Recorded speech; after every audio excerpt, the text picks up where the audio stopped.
They bring friction. They divide communities, nations, sects, religions, and so on. Which is ideas, beliefs, faith. All that is based on thought. And facts. What are facts? What exactly is a fact? Not an opinion about fact, or opinion made into facts. What is the fact of fear, sir? I'm coming to that. First, we must establish the distinction between the idea of fear, the abstraction as the word fear, and the actual fear. The actual fear is the fact, not the abstraction of it. If one can move away from the abstraction, then we can deal with fact. But if they are both running parallel all the time, then there is a conflict between the two. That is the idea, the ideology dominating the fact, and the fact sometimes dominating the idea.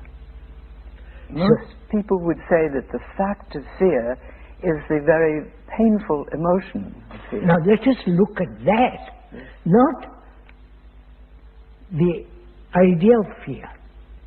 So let's look at the fact. That's what I'm coming to. The fact of actual fear. And to remain with that fact, which requires a great deal of inward discipline. Can you describe what remaining with the fact of fear actually is? It's like holding a jewel, an intricate pattern by an artist who has brought this extraordinary jewel. You look at it. You don't condemn it. You don't say how beautiful and run away with words, but you are looking at this extraordinary thing put together by hand, by a cunning fingers and the mind that has, the brain that has brought this. You're watching it. You're looking at it. You are turn it round, look at it various sides, the back and the front and the side, and you never let it go. Do you mean that you just feel it very acutely, very sensitively, with great care? Care, that's what happens. But you feel it, because it's an emotion. You have the feeling of beauty, the feeling of the intricate pattern and the sparkle of the brightness, the sparkle of the jewels and so on.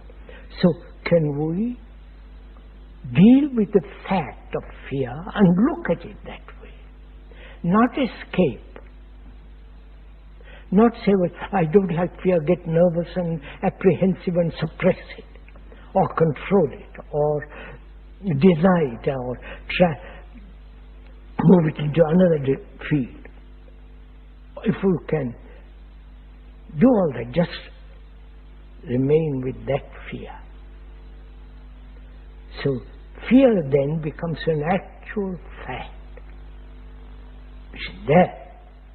Whether you are conscious of it or not, whether you have hidden it very, very, very deeply, is still there. So then we can ask very carefully and hesitantly, what is this fear? Why human beings, after this tremendous evolution, still live with fear? Is it something that can be, like a surgeon, operated upon and removed? like a disease, like cancer or any other dreadful, painful disease? Is it something that can be operated upon? Which means there is an entity who can operate upon it. But that very entity is an abstraction of trying to do something about fear. So that entity is unreal. What is factual is fear. And this requires very careful attention, not to be caught in this abstraction of the one who says, I'm observing fear, or one who says, I must put away fear, or control fear, and so on. It is we are watching fear, not who is watching. The one who watches is also the outcome of fear. If this is clear, that the observer, to go back to our old saying, the observer is the observed, the thinker is the thought, the doer is the entity who is doing. There is no division. And so, if there is no division, which is an extraordinary fact to realize, fact, not an idea I must realize, it's an extraordinary fact that there is no division between the observer and the observed.